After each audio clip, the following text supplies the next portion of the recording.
Marwadi university మంచి భవిష్యత్తు కోసం తెలుగు విద్యార్థులు ఇష్టపడే యూనివర్సిటీ. కాల్ 9059052378 9059052379. నమస్తే, welcome back to IT media. నేను మీ ఝాన్సీ. రీసెంట్గా మీకు తెలిసిన వాళ్ళలో ఎవరైనా నీ సర్జరీస్ చేయించుకున్నారా? ఆ తర్వాత కూడా వాళ్ళకి పెయిన్స్ రావడం కానీ మళ్ళీ తరచూ హాస్పిటల్కి వెళ్ళడం చూస్తున్నారా? ఒకవేళ మీరే ఆ వ్యక్తి అయితే ఈ వీడియో మీకు చాలా ఉపయోగంగా ఉంటుంది. లాస్ట్ వరకు స్కిప్ చేయకుండా చూడండి. ఇంకా మీ ఫ్రెండ్స్లో కానీ రిలేటివ్స్లో కానీ ఎవరైనా కానీ రీసెంట్గా ఆపరేషన్ చేయించుకున్నా, ఇంకా ముందు చేయించుకోవాలి అనుకుంటున్న వాళ్ళు కూడా ఈ వీడియో ఫార్వర్డ్ చేయండి. ప్రస్తుతం అంతా ఉన్నారు నాస్ట్రోపతిక్ డాక్టర్ షాగుప్తా గారు. నమస్తే అండి. ఈ మధ్యకాలంలో అంటే మీరు అన్నట్టు ఇందాక ఒక వీడియోలో మెన్షన్ చేశారు, జలుబు దగ్గు అనేది ఎంత కామన్గా వస్తుందో నీ ఆపరేషన్స్, క్యాన్సర్, పీసీఓడి అనేవి ఈ మధ్యకాలంలో తరచూ వింటున్నాం. అసలు 10 మందిలో ఒక 5-6 మందికి ఖచ్చితంగా ఉంటున్నాయి. మరి ఇలా నీ ఆపరేషన్స్ చేయించుకున్న వాళ్ళు ఫర్దర్గా నెక్స్ట్ లైఫ్ అనేది వాళ్ళకి ఎలా ఉండాలి, ఎలాంటి జాగ్రత్తలు తీసుకోవాలి? సో బేసికలీ ఏంటంటే అండి, ఆఫ్టర్ నీ సర్జరీ అయిన తర్వాత నీ సెట్ అయిపోయిందని చెప్పేసి ఇమీడియట్గా విత్ ఇన్ 1 వీక్లో వాక్కి వెళ్ళిపోతూ ఉంటారు చాలామంది. చాలామంది నేను గమనిస్తుంటాను. దాని తర్వాత అది నీ సర్జరీ అనేది సక్సెస్ అవ్వలేదు అని చెప్పేసి ఇది అయిపోతూ ఉంటారు. సో నేనేమంటే ఆఫ్టర్ సర్జరీ ఏ సర్జరీ అయినా సరే అయిన తర్వాత మనం ప్రికాషనరీ మెథడ్స్లో కొంత రెస్ట్ తీసుకోవాలి. ఎన్నాళ్ళు రెస్ట్ తీసుకోవాలి? ఆల్మోస్ట్ 10 to 15 డేస్ రెస్ట్ తీసుకొని 10 to 15 డేస్ తర్వాత ఫిజియోథెరపీ కూడా చేయించుకోవాలి. ఆ ఫిజియో ఇప్పుడు మనకి ఆ సర్జరీ అవుతున్నప్పుడు అన్ని వేసి చేసింటారు కాబట్టి మనము ఆ రెస్ట్ ఇచ్చింటాం. ఆ రెస్ట్ పీరియడ్ అయిపోయిన తర్వాత ఒక ఆల్మోస్ట్ ఒక 1 month వరకు ఫిజియోథెరపీ చేయించుకోవాలి. ఈవెన్ దో సర్జరీ చేసిన డాక్టర్ సజెస్ట్ చేస్తారు. సో ఫిజియోథెరపీ చేయించుకున్న తర్వాత కొన్ని ప్రికాషనరీ మెజర్స్ ఉంటాయి, అవన్నీ ఫాలో అయిన తర్వాత మనము అప్పుడు స్లోగా వాక్కి వెళ్ళడం కానీ చిన్న అడుగులతో. కొంతమంది లైక్ సివియర్ పెయిన్ వస్తే తప్ప సర్జరీకి వెళ్ళొద్దంట నేనైతే. ఇప్పుడు చాలా మంది ఏంటంటే నీ అరగడం స్టార్ట్ అయ్యింది అన్న వెంటనే సర్జరీ పరిగెత్తుకుంటూ వెళ్ళిపోతారు. అంటే ఫ్యూచర్లో మళ్ళీ ఇంకా ఏమైనా అయిపోతుందేమో, ఇంకొక నీ మీద ఎక్కడ అంటే నీ సర్జరీ రాకుండా మనం జాగ్రత్తలు తీసుకునేవి 100 ఉన్నాయి. అవి చేసుకుంటే మాకు నీ సర్జరీ అవసరం లేదు. ఇంకా నీ సర్జరీ తర్వాత ప్రికాషన్స్ అనేవి ఇంకా దేవుడికి వదిలేద్దాం. అందుకే నేనేమంటే చాలా వీడియోస్లో నేను చెప్పాను, నీ పెయిన్ వచ్చింది అంటే సడన్ గా క్రానిక్ పెయిన్ అయితే రాదు. ఫస్ట్ ఒక్కసారి కాల్షియం డెఫిషియన్సీ వచ్చింది అనుకోండి, కర సౌండ్లు వస్తాయి, టక్ సౌండ్లు వస్తాయి చూడండి. ఆ టక్ సౌండ్లు ఇండికేట్ టు నీకు ప్రాబ్లం వచ్చే ఛాన్సెస్ ఉన్నాయి 1 to 2 years లో అనేది మనం ఒక చిన్న జాగ్రత్త.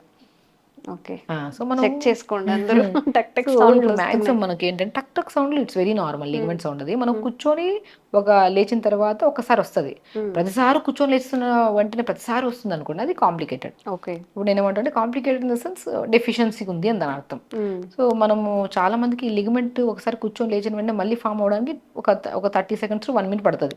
అప్పుడే మళ్ళీ టక్ అనేది రాదు. ఇప్పుడు నేను ఇలా అన్నాను, చిన్న టక్ సౌండ్ వచ్చింది, తర్వాత నేను అంటూనే ఉన్నాను, నాకు సౌండ్ రావట్లే.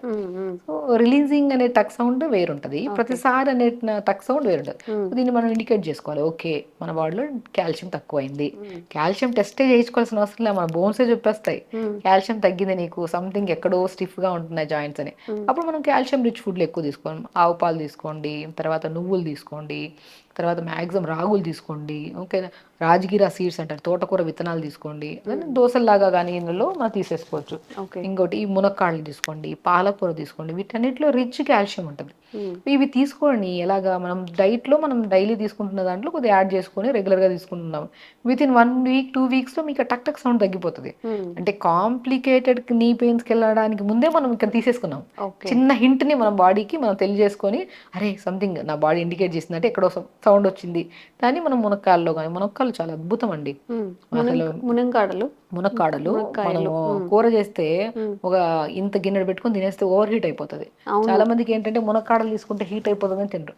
2-3 ముక్కలు తింటే హీట్ అవ్వదు, అదే పనిగా తింటే ఇంకా కూర్చొని పెట్టి ఇంకా అదే అన్నం పక్కన పెట్టి ఇంకా నమ్ములుతూనే ఉంటారు. It leads to heat. ఏదైనా సరే ఒక మోతాదులో తిన్నంత వరకు అది ప్రాబ్లం కాదు, మోతాదు దాటిన తర్వాత అది కాంప్లికేటెడ్ అవుతుంది.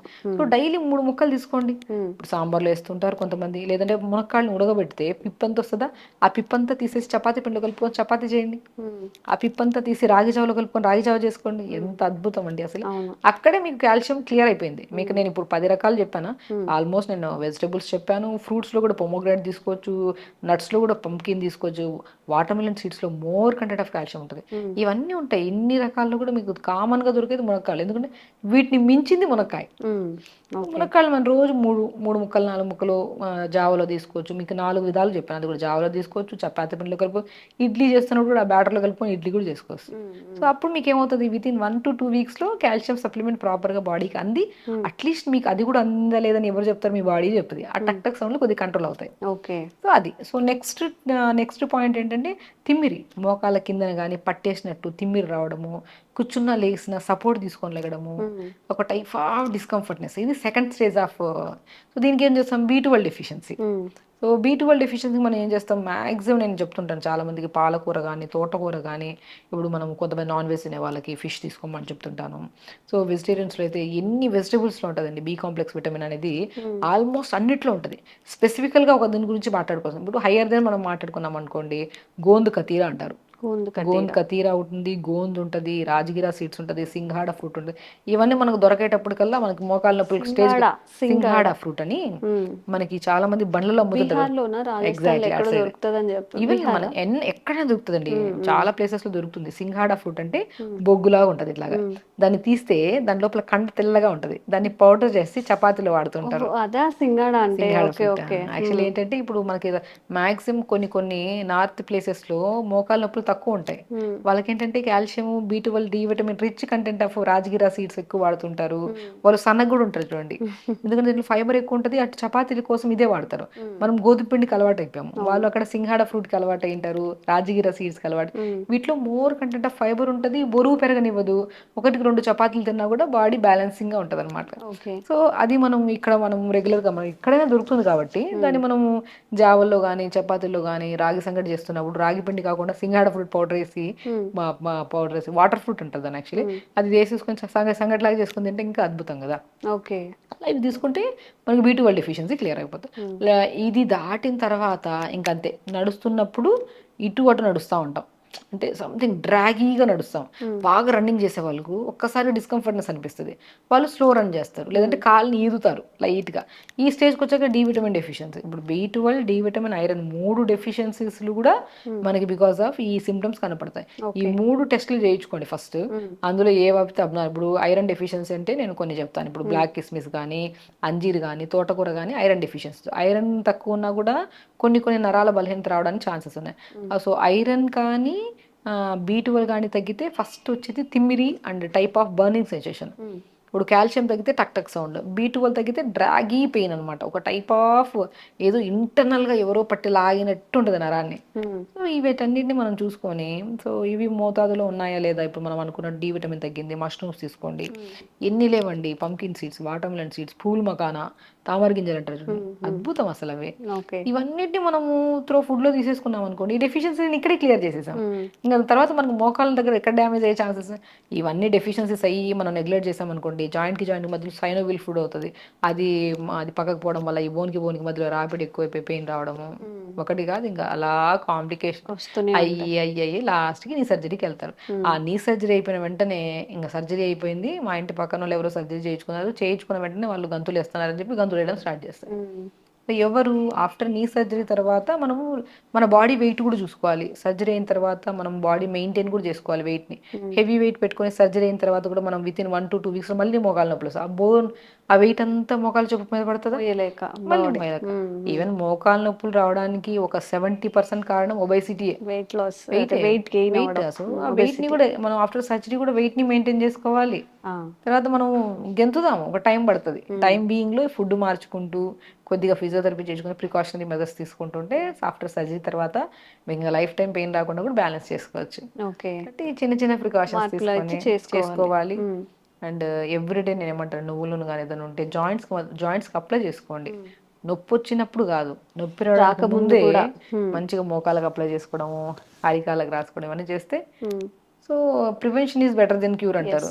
సో మనకి మనం వచ్చిన తర్వాత క్యూర్ చేసుకునే పద్ధతిలో కాకుండా ఫస్ట్ ముందు నుంచి ప్రికాషన్స్ తీసుకుంటే బెటర్ కదా. ఇలా మెయింటైన్ చేసుకుంటుంటే ఏ సమస్య రాకుండా మేనేజ్ చేయొచ్చు. ఫస్ట్ మీరు ఒబెసిటీ తగ్గించుకోండి. మీ ఏజ్ కన్నా ఎక్కువగా కనిపిస్తున్నా, బాగా లావుగా ఉన్నా కానీ దాన్ని కంట్రోల్ చేసుకోవడానికి ట్రై చేయండి. మోస్ట్లీ 70% ఆఫ్ మోకాళ్ళ నొప్పులు కానీ సర్జరీస్ కానీ వెయిట్ వల్లనే జరుగుతాయట. అండ్ మీ ఫుడ్ హ్యాబిట్స్ మేడం ఇప్పుడు ఏవైతే మెన్షన్ చేశారో అవన్నీ చక్కగా పోషకాలను వచ్చేలాగా ఫుడ్లో ఇంక్లూడ్ చేసుకుంటూ తింటూ ఉంటే మనకి జంక్ వైపు వెళ్ళే అవసరం కూడా ఉండదు. ఆ క్రేవింగ్స్ కూడా రాకుండా ఉంటాయి. మన హెల్త్ కోసం ఆ మాత్రం కూడా చేసుకోలేకపోతే up to you. Thank you ma'am. నమస్తే అండి. Sir, one life lesson what medicine has taught you. whatever you can do without expecting. But I really believe మన పాజిటివ్ యాటిట్యూడ్ ఉంటేనే మనం ఏదైనా సాధించగలం. గట్ని మనం కరెక్ట్గా డీల్ చేసినట్లయితే అది మనకి పాజిటివ్ హార్మోన్స్ని రిలీజ్ చేస్తుంది. షుగర్ వచ్చిన వాళ్ళ పరిస్థితి ఏంటి? పొట్ట దగ్గర పెరిగితే దాన్ని ఆండ్రాయిడ్ అంటారు, ఆండ్రాయిడ్ ఫోన్ కదా. అసలు థాట్స్ ఎందుకు వస్తాయి? బ్రెయిన్ డెడ్ అంటే దానికి ప్రపంచం అంతా కూడా కొన్ని నిర్దిష్టమైనటువంటి లక్షణాలు ఉన్నాయి. మానసికంగా ధైర్యంగా ఉంటే క్యాన్సర్ జయించవచ్చు. You are a doctor for a cause sir, అంతే. వాళ్ళకు వచ్చిన ఆదాయం కాకుండా ఫ్రీ సర్వీస్ ఎంతమందికో చేస్తారు.